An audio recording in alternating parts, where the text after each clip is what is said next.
To get started, we'll find the transmission filter housing and the transmission filter fill plug, as well as the dipstick.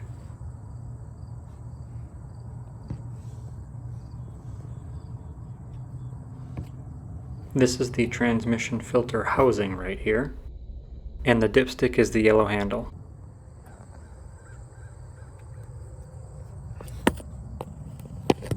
And this is the transmission filter fill plug where you'll be adding fluid from.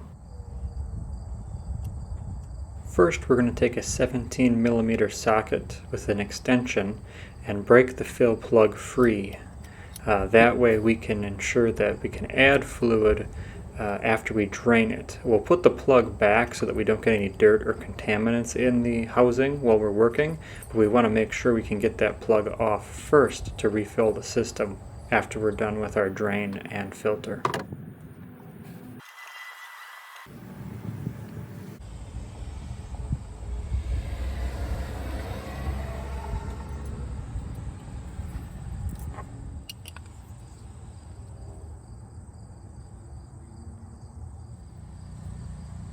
Now we'll just go and hand tighten the fill plug so that we don't get any contaminants in the transmission housing.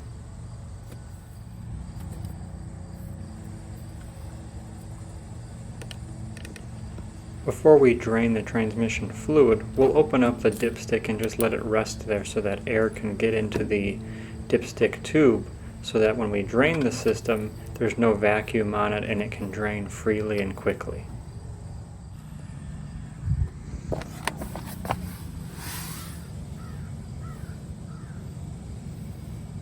The drain bolt is the second bolt from the left with the square pattern. We'll go and insert a 3/8 inch drive wrench and break that loose so that we can drain the fluid now.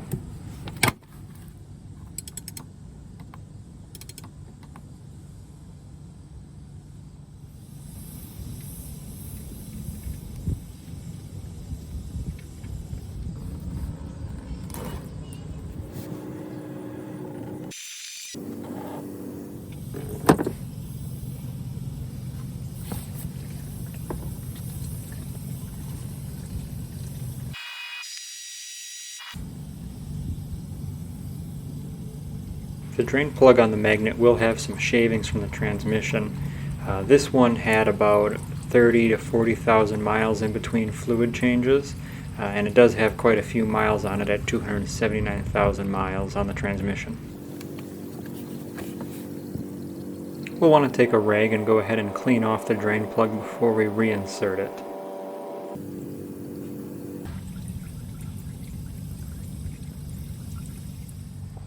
Next, we'll go ahead and take the air box housing and the air intake hose off so we can access the ATF filter housing.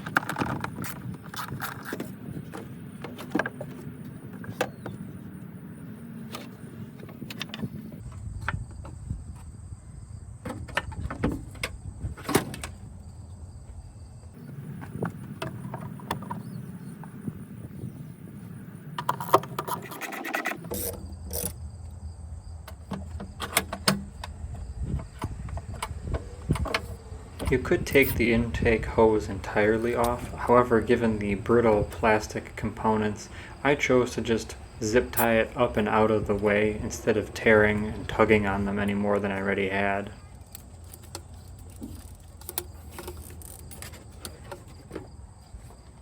Now with the intake out of the way, we have a much better unobstructed path to the transmission filter housing. We still have to unplug the ABS controller wire here and just tuck that out of the way, and then we should be good to go to start work on removing the filter housing cover and transmission fluid filter.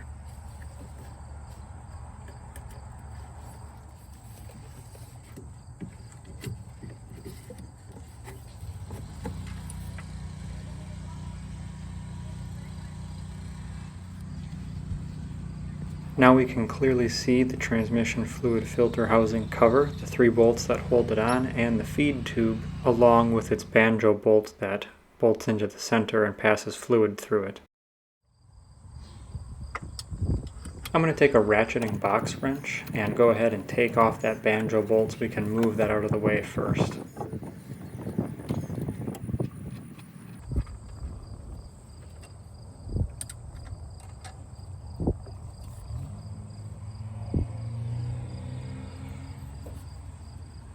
And here we can see the Banjo bolt along with its fluid passages that the transmission fluid goes through.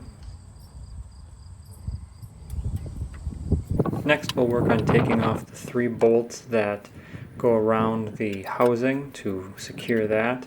I wound up using a combination of a 1/4 drive socket wrench along with more ratcheting box wrenches depending on the angles that I could get at them to break them free. Now we're going to turn our attention to the feed tube that goes into the Banjo bolt. It's held on by a 10mm bolt at the back of the transmission with a bracket there. I'm going to take a deep socket and go break that free and take off that bolt and set it aside. That way we can remove that feed tube out of the way and safely and freely get the transmission fluid filter housing cover off with that bolt out of the way here.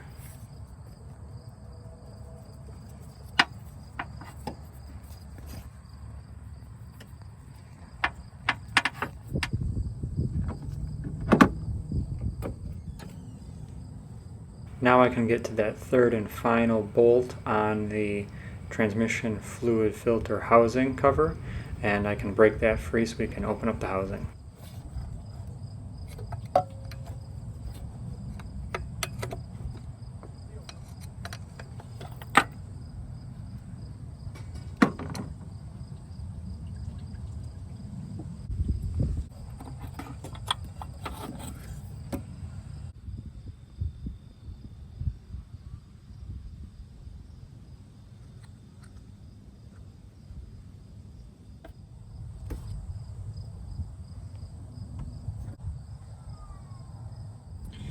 These are the parts that came out in the order that they came out in. Inside the housing, there's the spring that applies pressure on this to seal. This is the actual filter housing itself. This is a O-ring that seals that. It just kind of sits in that groove there. And then that pushes up against the housing here. This housing piece has this O-ring that seals it. And then these 3 bolts that are at 9 foot-pounds, 8.7, but 9 foot-pounds that hold that in. And then there's a crush washer that goes here, and the Banjo bolt and the feed tube goes on in between there where these openings are.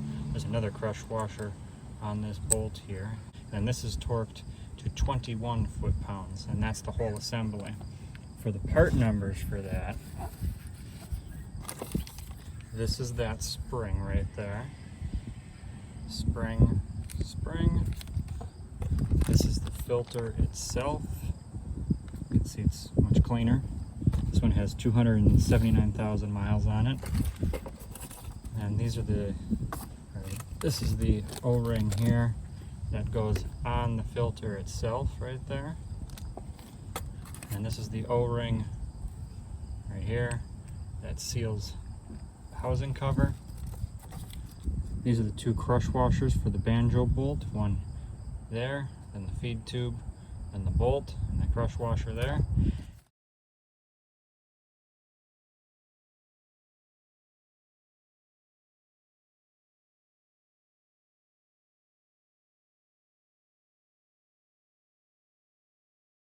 To prepare this for installation, we're going to take the seal ring here, open that up, take this piece out. Brand new, very pliable. The other one was very crispy. I'm going to put that in here, get that to fit, make sure it's all nice and snug. Then I'm going to take the Banjo bolt here. I'm going to break off the old crush washer.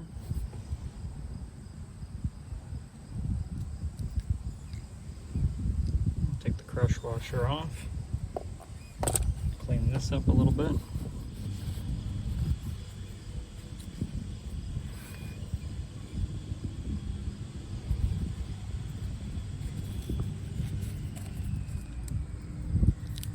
Take one of the crush washers, put that on there.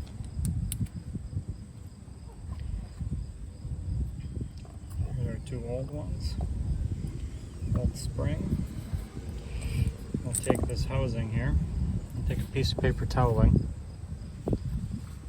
just squeeze on the O-ring to get it to come off the lip there, and just peel it off without gouging anything with the screwdriver. Clean that up. Next we'll take the O-ring for that and crack that open. Nice, pliable. The old one was very crispy. And we'll put it on and fit it in that groove. Make sure it's in. Now we'll open up the spring that'll go in on the front into the housing.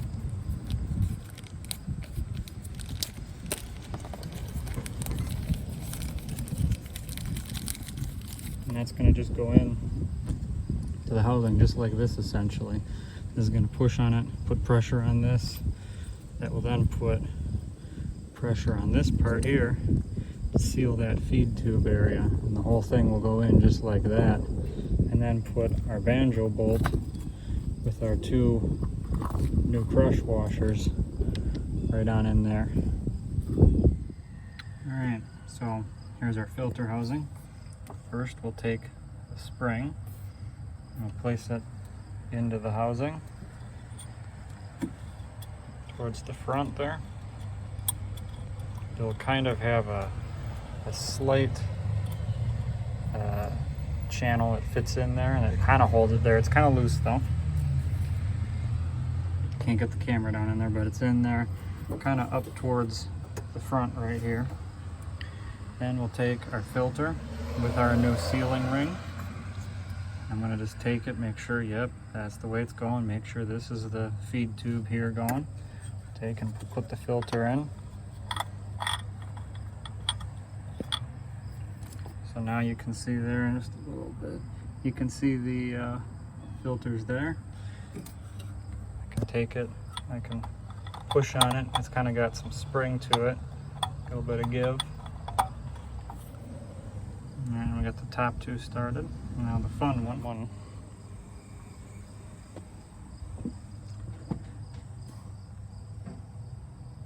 And that's going to go right at the bottom of the housing. So now I got my bolts all started there, and I'm going to just tighten them down kind of progressively in a pattern. That way I put the cover on evenly around the edge. I'm going to run them down a little bit closer first. Now that I ran the filter housing bolts down by hand to get them tight, I'm going to torque them to the 8.7 foot-pounds that it calls for those bolts.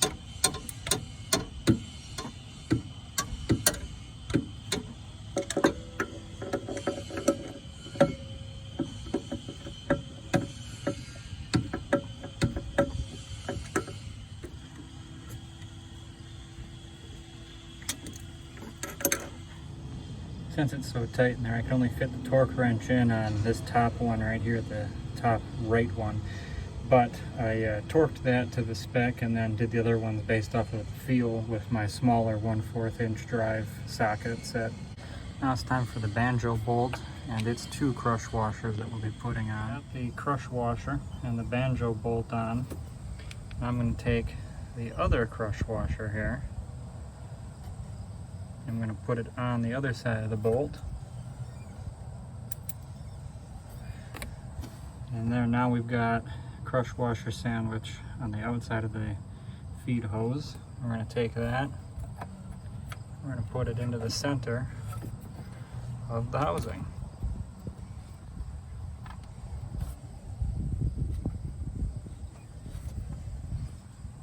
Alright, we got it on there. Work it in by hand.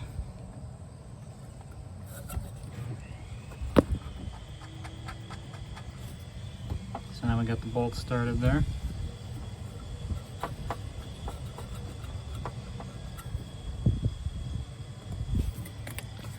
And so now there you can see we got bolt, crush washer, the housing on. Here again, there's no way I'm going to be able to fit torque wrench on. So we have to do it by feel. Alright, so now I'm going to take a 17 millimeter ratcheting wrench. I'm going to go fit that over the bolt. Alright, so I got my ratcheting crescent wrench fit on. And we'll just go nice and slow here. Okay, it's starting to get tight.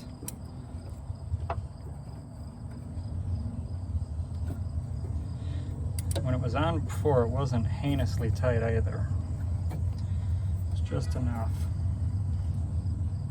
I think that's good. Alright, so now we got all three bolts and the Banjo bolt and crush washers reattached. I'm just going to clean up the area with some brake clean, and then we'll fill it up back with some transmission fluid into that fill plug right there.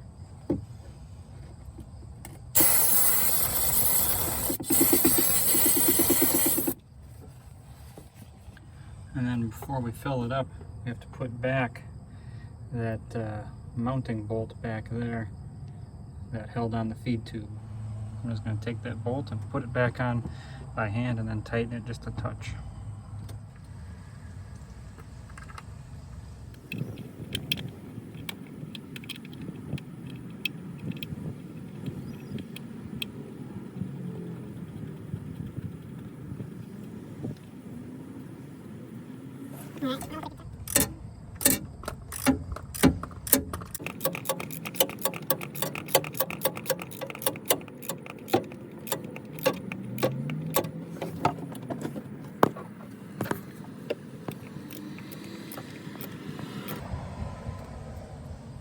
Alright, let's tighten and reassemble the air intake here.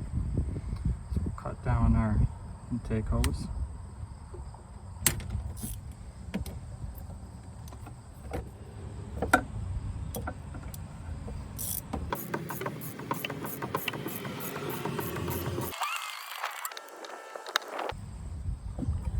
Take our air filter housing.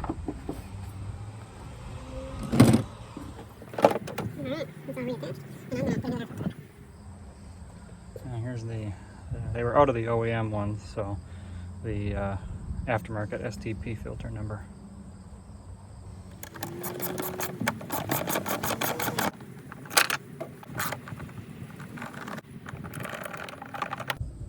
Now that we have the filter and housing all tightened down and torqued, we're going to take our ATF drain bolt and a new crush washer, and we're going to install it to the drain plug and torque it to 36 foot-pounds per the service manual. We'll take it, we'll start it by hand.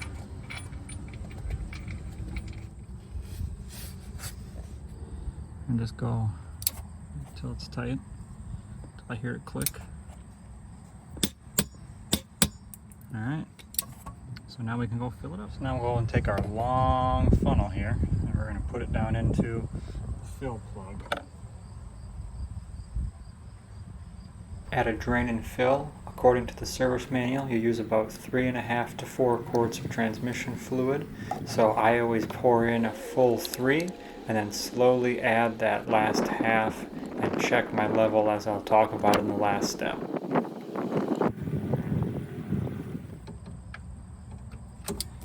Torque wrench is already set to 33.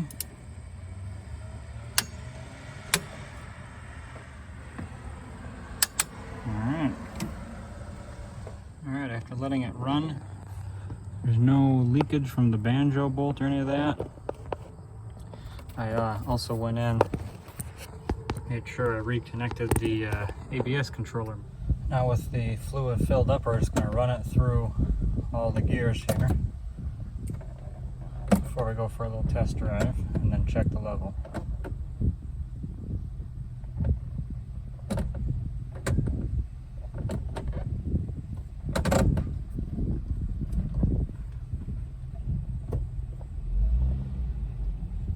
Once you're done running through the gears, shut the vehicle down, and within 60 to 90 seconds, check the level and make sure that you have fluid between the low and the high range. Then take the vehicle out on maybe a 2 to 3 mile drive, shifting through some of the gears. come back, park it on a flat and level surface, and check the level. You'll want it to be at the high mark when you check it within 60 to 90 seconds of having the vehicle up to temperature and running. If you need to add more fluid, do that and repeat the same process. Again, running through the gears, making sure you have fluid, taking it out for a drive, and adding a little bit more. I always do it very cautiously because you can always add a bit more, but it's a lot harder to take some out. Thanks for watching and have a great day.